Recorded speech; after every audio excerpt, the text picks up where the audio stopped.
बिस्मिल्लाहिर्रहमानिर्रहीम। अस्सलाम वालेकुम। डॉक्टर साहब, मुझे शुगर है और मैं इसके लिए इंसुलिन का इस्तेमाल करता हूँ। मेरी मर्दाना ताकत ख्वाहिश बिल्कुल ख़त्म हो गई है। ये एक पेशेंट है, कमेंट करते हैं कि डॉक्टर साहब, शुगर की वजह से मेरे पट्ठों के अंदर ताकत बिल्कुल नहीं रही, मैं बिल्कुल नकारा हो गया हूँ।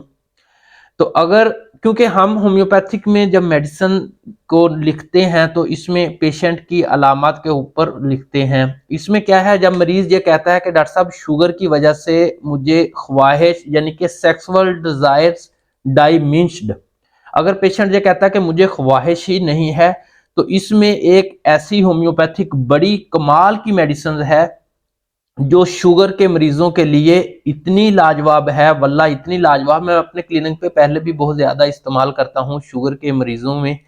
ये उनकी ख्वाहिश को बढ़ाने के साथ साथ, सेक्सुअल डिजायर को बढ़ाने के साथ साथ, उन पेशेंट के पट्ठों के अंदर जो कड़ल आते हैं, क्रैम्प्स आते हैं, नस के अंदर नस चढ़ जाती है, उसको भी इंप्रूव करने की सलाहियत रखती है। और शुगर के मरीज ये कहते हैं कि डॉक्टर साहब मेरे से चला नहीं जाता, सांस बहुत फूलता है, तो ये पट्ठों के अंदर ऑक्सीजन के लेवल को बढ़ाने की सलाहियत भी रखती है। इसी वजह से ये डायबिटिक पेशेंट जो शुगर के मरीज होते हैं, जिनके पट्ठे बिल्कुल नकारा हो जाते हैं, जिनकी ख्वाहिश बिल्कुल खत्म हो जाती है, उनको बहाल करने की सलाहियत रखती है। और वो होम्योपैथिक मेडिसिन है क्यूप्रम मेट। क्यूप्रम मेट का इस्तेमाल करें, खास तौर पर शुगर के पेशेंट जो नमर्द हैं, वो अपने असाबी ताकत को बहाल करें। अस्सलाम वालेकुम।